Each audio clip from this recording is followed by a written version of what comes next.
और बच्चों ये वेरी इंपॉर्टेंट क्वेश्चन है, ये भी मैं आपको बता देता हूँ। ठीक है, ये वेरी इंपॉर्टेंट क्वेश्चन है। इस टाइप का क्वेश्चन सीबीएसई बोर्ड में हमेशा आता रहता है, तो इस क्वेश्चन को अच्छे से जरूर समझ लेना बच्चों। ठीक है बच्चों, क्वेश्चन नंबर 3 को देख लेते हैं। तो क्वेश्चन नंबर 3 क्या कहता है कि इफ tan a + b = √3। तो पहले मैं इसको लिख लेता हूँ ताकि आपको अच्छे से समझ में आ जाए। तो यहाँ पर थर्ड नंबर क्वेश्चन में tan a + b का जो वैल्यू है वो आपका दिया है √3। और बच्चों ये वेरी इंपॉर्टेंट क्वेश्चन है, ये भी मैं आपको बता देता हूँ। ठीक है, ये वेरी इंपॉर्टेंट क्वेश्चन है। इस टाइप का क्वेश्चन सीबीएसई बोर्ड में हमेशा आता रहता है, तो इस क्वेश्चन को अच्छे से जरूर समझ लेना बच्चों। ठीक है, तो यहाँ पर tan a + b का वैल्यू √3 दिया हुआ है। साथ में अगर मैं बात करूँ tan a - b का, तो यहाँ पर ये भी वैल्यू हमें दिया हुआ है a - b, और इक्वल टू क्या दिया है 1/√3। साथ में यहाँ पर कुछ कंडीशन दिया है, a + b का जो वैल्यू है उसको प्लस करके 0 डिग्री से ज़्यादा होना चाहिए और वो लेस देन या इक्वल टू 90 डिग्री होना चाहिए। तो उस पर आपको अभी फिलहाल ध्यान नहीं देना है, फिलहाल अभी आपको इसके ऊपर ध्यान देना है, और जब ए और बी का वैल्यू आ जाएगा तब वो कंडीशन देखना होता है। ठीक है, तो पहले मैं इसको सॉल्व करता हूँ। तो कैसे सॉल्व करेंगे, तो जब आपको ये चीज़ दिया हुआ है तो पहले जो दिया है उसी के ऊपर ध्यान देना है। तो ये जो हमने जो सेकंड लिखा है उसके ऊपर ध्यान नहीं देना है। तो पहले मैं इसको सॉल्व करूंगा। तो देखें, ये tan a + b = √3 है। तो मैं क्या करूंगा, इसको फिर से ऐसे ही लिखूंगा tan a + b = √3। तो अब मैं चेक करूंगा कि tan में ही देखना है। अगर यहाँ पर tan है तो tan में देखना है कि tan में √3 का वैल्यू कितने डिग्री पर होता है। तो बच्चों आपको पता होगा कि tan में 60 डिग्री का जो वैल्यू होता है वो आपका √3 होता है, √3 होता है। ठीक है, ये बात आपको पता है। तो आपको क्या करना है कि इस √3 की जगह इस तरीके से लिख देना है, इसको नीचे लिख देना है कि ये tan 60 डिग्री के इक्वल है। मतलब √3 के नीचे लिख देना है tan 60 डिग्री। ठीक है, अब कंपेयरिंग करना है। तो कंपेयरिंग करेंगे, लिखेंगे आप कंपेयरिंग बोथ साइड। तो कंपेयरिंग कीजिए, कंपेयरिंग बोथ साइड। तो जब आप कंपेयरिंग करते हैं तो क्या मिलता है आपको, तो यहाँ पर जरा देखें। तो कंपेयरिंग बोथ साइड, तो ये tan हो गया और इसे हम एंगल बोलेंगे। तो यहाँ पर ये भी tan है, यहाँ पर एंगल। तो यहाँ पर क्या होगा, tan तो दोनों जगह सेम मिल रहा है। तो ये जो एंगल है इसको हम इक्वल कर देंगे। तो a + b जो होगा वो आपका 60 डिग्री के इक्वल हो गया, और ये इक्वेशन नंबर फर्स्ट बन गया बच्चों। ठीक है, अब आपको सेकंड जो कंडीशन दिया था उसको ध्यान से देखना है और उसको नोट कर लेना है। तो यहाँ पर कंडीशन क्या दिया था कि tan में a - b का जो वैल्यू है वो किसके इक्वल है, 1/√3 के इक्वल है। तो इसको आपको लिख लेना है। फिर क्या करना है कि tan में a - b जो होगा, और यहाँ पर देखना है कि 1/√3 tan में कितने डिग्री पर होता है। तो बच्चों यहाँ पर भी मैं आपको बता देता हूँ कि tan में अगर आप ध्यान से याद है अगर आपको वैल्यू, तो tan 30 का वैल्यू जो होता है वो 1/√3 होता है। तो 1/√3 की जगह इसके नीचे में tan 30 डिग्री लिख दूंगा। tan में लिख दूंगा 30 डिग्री। ऐसा क्यों, ताकि ये tan बन जाए लेफ्ट साइड में और राइट साइड में भी हमें tan दिखाई दे। इसके बाद सेम प्रोसेस करेंगे कंपेयरिंग बोथ साइड। तो कंपेयरिंग बोथ साइड ये मैंने लिख दिया, और comparing both side we get. तो जब आप कंपेयरिंग करेंगे तो फिर से क्या होगा, tan सेम मिल रहा है तो एंगल को हम कर देंगे इक्वल। तो इसका मतलब कि a - b को हमने कर दिया 30 डिग्री के इक्वल। तो ये इक्वेशन नंबर क्या मिल गया बच्चों, सेकंड नंबर इक्वेशन हमें मिल चुका है। ठीक है, अब ये इक्वेशन नंबर फर्स्ट और इक्वेशन नंबर सेकंड में को हमें क्या करना है, सॉल्व करना है, क्योंकि हमें a और b का वैल्यू चाहिए। तो कैसे क्या कर सकते हैं, देखें। तो ये आप x कह सकते हैं, और इसे y, तो x + y 60 डिग्री, और यहाँ पर जरा ध्यान से देखें तो x - y 30 डिग्री। तो एक तरीके से ये जो लीनियर इक्वेशन है उस तरीके से ये दिखाई दे रहा है। तो इसको लीनियर इक्वेशन की तरीके से हम सॉल्व करेंगे और यहाँ पर एलिमिनेशन मेथड का यूज कर लेंगे। तो आपको क्या करना है कि इक्वेशन फर्स्ट और सेकंड को ऐड कर देना है। तो आप क्या करेंगे, लिखेंगे एडिंग कीजिए equation first and equation second. तो हमने इक्वेशन फर्स्ट को और इक्वेशन सेकंड को क्या कर रहे हैं, ऐड कर रहे हैं। तो अगर हम ऐड करें तो हमें क्या मिलता है, तो वी गेट, आपको लिखना है। तो जब हम ऐड करते हैं तो ऐड में जरा देखें, तो ये मैंने लिख दिया a + b = 60 डिग्री। इसी के नीचे मैं लिख दूंगा a - b = 30 डिग्री। ठीक है, अब जब ऐड करते हैं तो देखें साइन चेंज करने की जरूरत नहीं है। तो ये प्लस का b और माइनस का b कैंसिल हो गया, राइट। अगर मैं ये सब्ट्रैक्टिंग करता तो नीचे साइन में चेंज करता सेकंड इक्वेशन का। तो यहाँ पर ये क्या होगा, ये 2a हो जाएगा, और 60 और 30 आपका 90 डिग्री हो जाएगा। तो यहाँ से a का वैल्यू जो होगा वो क्या होगा, 90/2। तो ये आपका हो जाएगा 45 डिग्री, राइट। तो a का वैल्यू हमारे पास क्या आ रहा है, 45 डिग्री आ गया बच्चों। अब इस a की वैल्यू को हम क्या करेंगे, इक्वेशन नंबर फर्स्ट या सेकंड में किसी में भी पुट कर सकते हैं, लेकिन मैं इसे फर्स्ट में पुट कर रहा हूँ। तो क्या करेंगे, यहाँ पर आपको लिखना है putting A equal to 45 degree in equation, कौन से इक्वेशन में पुट करें, तो इन इक्वेशन फर्स्ट, तो फर्स्ट में पुट करें और फिर लिखेंगे वी गेट, राइट। तो बच्चों मैंने ये इसके बाद यहाँ से आपको लिख लेना है ये वाला स्टेप, ठीक है।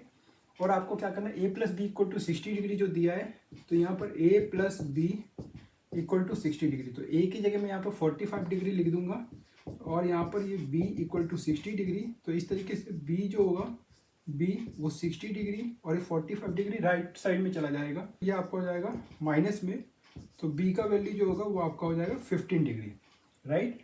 तो इस तरीके से हमें जो a का वैल्यू मिल रहा है वो हमें क्या मिल रहा है बच्चों, 45 डिग्री, एंड b का वैल्यू जो हो रहा है वो क्या हो रहा है, वो मिल रहा है हमको 15 डिग्री। साथ में इसने एक कंडीशन जो दिया था, जो मैं आपको यहाँ पर लिख के बता देता हूँ, कि उसने कहा कि a प्लस बी का जो वैल्यू है वो 0 से ग्रेटर होना चाहिए और लेस देन इक्वल टू 90 होना चाहिए। ये कंडीशन दिया था, तो इसको आप रफ में चेक कर लेंगे कि क्या ये जो वैल्यू है वो इस कंडीशन को फुलफिल कर रहा है। तो a प्लस बी का मतलब जरा समझिए, इन दोनों वैल्यू को प्लस कर दें, तो 45 और 15 को जब प्लस करेंगे तो आएगा 60 डिग्री, और ये 60 डिग्री का वैल्यू 90 डिग्री के इक्वल या लेस देन होना चाहिए, 90 डिग्री से ज़्यादा नहीं होना चाहिए।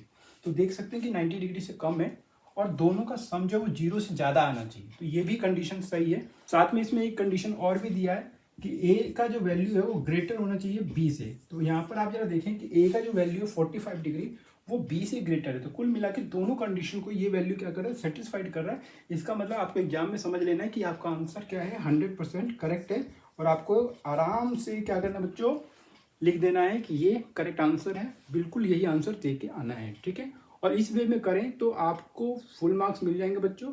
और ये क्वेश्चन एग्जाम के पॉइंट ऑफ व्यू से बहुत इंपॉर्टेंट है बच्चों, सीबीएसई में हमेशा अक्सर ये क्वेश्चन आता रहता है, तो प्लीज़ इसका प्रैक्टिस जरूर कर लेना बच्चों। अगर कोई भी डाउट है तो कमेंट करके आप मुझसे पूछ सकते हैं। चलिए बढ़ते हैं नेक्स्ट क्वेश्चन की तरफ और उसे भी बच्चों सॉल्व कर लेते हैं। क्वेश्चन नंबर 4 को देख लेते हैं। तो क्वेश्चन नंबर 4 क्या कहता है, state whether the following are true और फॉल्स, जस्टिफाई योर आंसर। तो इसमें आपको बताना है कि जो स्टेटमेंट दिया है, राइट, वो ट्रू होगा कि फॉल्स होगा। तो सबसे पहले मैं लिख लेता हूँ 4 का फर्स्ट क्या कहता है, जरा समझिए बच्चों। तो ये है आपका sine a plus B is equal to sine में a प्लस साइन में b। तो ये बताना है कि ये ट्रू होगा कि फॉल्स होगा। तो आप कहेंगे कि जी सर ट्रू। बहुत सारे बच्चे इसका ट्रू आंसर देते हैं, लेकिन बच्चों मैं इसका आंसर बता देता हूँ पहले कि इसका आंसर ट्रू नहीं है, फॉल्स है, ठीक है। ये इसका करेक्ट आंसर है, लेकिन क्यों फॉल्स क्यों है। अब आपने ट्रू क्यों कहा, क्योंकि आपको कई बच्चों को ऐसा लगता है कि साइन ए प्लस करके साइन बी और कह देते हैं कि ट्रू होगा, लेकिन ये साइन के केस में, ट्रिग्नोमेट्री के इस केस में सही नहीं होता। मैंने बताया है कि कभी भी ये एंगल होता है और ये फंक्शन होता है, तो इसमें इस तरीके से मल्टीप्लाई नहीं कर सकते हम, ठीक है। तो इसके लिए आपको क्या करना है, पुट करना है। तो आप पुट कर दीजिए बच्चों, ए की जगह क्या पुट कर दीजिए, तो ये पुट कर दीजिए आप 60 डिग्री, और मैं बी की जगह यहाँ पर पुट कर देता हूँ 30 डिग्री, ठीक है। इस तरीके से दो वैल्यू आपको पुट कर देना है, और यहाँ पर पुट करने के बाद इस वैल्यू को जब पुट करेंगे तो ये ए की जगह 60 डिग्री, बी की जगह 30 डिग्री, फिर क्या होगा, साइन में ए की जगह 60 डिग्री और क्या होगा, बी की जगह 30 डिग्री, ठीक है बच्चों। अब जब आपने इस वैल्यू को पुट किया तो क्या ये बन गया, sine 30 degree 60 degree plus 30 degree, sine 90 degree. यहाँ पर देखें तो ये साइन 60 डिग्री है, इसको मैं कुछ नहीं कहूँगा, ऐसे ही लिख दूंगा, और ये वाला भी मैंने ऐसे लिख दिया। साइन 90 का वैल्यू देखें, तो 90 के केस में मैंने आपको ये वाला ट्रिक बताया था, तो ये आपका 90 का हो गया, साइन का वैल्यू है, तो ये साइन 90 का मतलब 1 हो गया। साइन 60 तो ये बच्चों क्या होता है, √3/2 होता है, और साइन 30 का वैल्यू 1/2 होता है, राइट। तो यहाँ पर देखिए 1 आ गया, और इसका आप एलसीएम लें तो 2, ये आपका √3 + 1। तो आपने क्या देखा कि लेफ्ट साइड में जो वैल्यू आया वो 1 आया, राइट साइड में √3 + 1 डिवाइडेड बाई 2 आया। तो इसका मतलब क्या है कि लेफ्ट हैंड साइड इक्वल नहीं आ रहा राइट हैंड साइड के, राइट। ये वाला यहाँ पर आप लिख सकते हैं कि ये बात क्या हो गया, फॉल्स हो गया, क्योंकि हमें यहाँ पे इक्वल नहीं दिख रहा। तो ये ठीक है, तो लेफ्ट हैंड साइड इक्वल नहीं है राइट हैंड साइड के, ठीक है। तो इसने कहा कि क्या ये इक्वल होगा, ये इक्वल बोल रहा है, लेकिन ये स्टेटमेंट क्या हो गया, फॉल्स हो गया बच्चों। तो इसीलिए इसका आंसर क्या होता है, फॉल्स, क्या आंसर होगा बच्चों? फॉल्स। ठीक है, अगर फिर भी डाउट है या नहीं समझ में आता है तो आप फ्री होके कमेंट किया करो बच्चों। ठीक है, मैं आपको कोशिश करूँगा कि आपका कमेंट का रिप्लाई कर पाऊँ। ठीक है, और आप लोगों के लिए ये मैं वीडियो बनाता हूँ ताकि आप लोगों को अच्छे से समझ में आए। ठीक है बच्चों, चलो बच्चों नेक्स्ट क्वेश्चन की तरफ बढ़ते हैं। इसके सेकंड पार्ट की तरफ और से भी देख लेते हैं। जबकि इसमें 30 और 0 डिग्री रखोगे तो इक्वल आते हैं। क्यों ऐसा, क्यों फिर ऐसा कर क्यों नहीं? एक्चुअल में 2-3 वैल्यू रखना होता है, जिसमें ज़्यादा है वो ही नहीं, ट्रू। और सबके लिए कंडीशन इक्वल आना चाहिए। तो एक के लिए वो इक्वल आ रहा है, एक के लिए नहीं इक्वल आ रहा है, तो वो सबके लिए वैलिड नहीं हो पा रहा कंडीशन, इसलिए फॉल्स हो जाता है। चलो फोर्थ का सेकंड पार्ट कहता है the value of sine theta increases as theta increases. तो सबसे पहले मैं लिखूंगा ताकि आप लोगों को समझ में आए। तो यहाँ पर सेकंड है द वैल्यू ऑफ, क्या लिखा है, the value of sine theta increases as theta increases, right. तो यहाँ पर क्वेश्चन तो आप लोगों को बच्चों समझ में आ गया होगा। कहता है कि value of sine theta increases as theta increases. तो कहने का मतलब क्या है कि साइन थीटा, तो साइन थीटा का वैल्यू आप इंक्रीज करें, तो कह रहा है कि वैल्यू थीटा का जैसे वैल्यू आप इंक्रीज करेंगे तो साइन थीटा का वैल्यू भी इंक्रीज होगा। क्या ट्रू है कि फॉल्स है? तो वो कह रहा है इंक्रीजेस। हम चेक करते हैं। तो सबसे पहले मैं साइन 0 डिग्री की बात करूंगा, तो ये आपका 0 डिग्री होता है। ठीक है, इसके बाद बच्चों मैं साइन 30 डिग्री की बात करूंगा। क्यों? क्योंकि देखिए थीटा का वैल्यू इंक्रीज करके रखना है, तो पहले 0 डिग्री रखा, फिर 30 डिग्री रखा। अब 30 डिग्री पे 1/2 होगा, तो ये आपका 0.5 हो गया। ठीक है बच्चों, अब मैं नेक्स्ट की बात करूं तो ये आपका 90 कर लेता हूं ताकि आपको आसान वैल्यू दूं, आपको अच्छे से समझ में आ जाए और दिखाई भी दे। तो साइन 90 का वैल्यू के लिए मैंने आपको बताया था ये वाला ट्रिक होता है। तो ये 1, तो यहाँ पर देखिए 1, तो 3 वैल्यू से ही आप चेक कर सकते हैं, क्योंकि एग्जाम में इतना टाइम नहीं होता कि सारी वैल्यू हम पुट करें। तो हमने पहले देखा 0, 0.5, फिर 1, तो ये कहीं ना कहीं आप जरा देखें तो वैल्यू क्या हो रहा है, इंक्रीज हो रहा है। पहले 0 था, फिर 0.5 हुआ, फिर 1 हो गया। तो खुद आपको दिख रहा है कि ये इंक्रीजेस हो रहा है। और उसने कहा था कि साइन थीटा का वैल्यू इंक्रीजेस होता है एज थीटा इंक्रीजेस। तो बात सही है बच्चों, और आप आंसर क्या कहेंगे? ट्रू। कि ट्रू आंसर है। वेरी गुड, आपने सही बोला। ठीक है, तो थीटा इंक्रीजेस मतलब ट्रू हो गया इस केस में।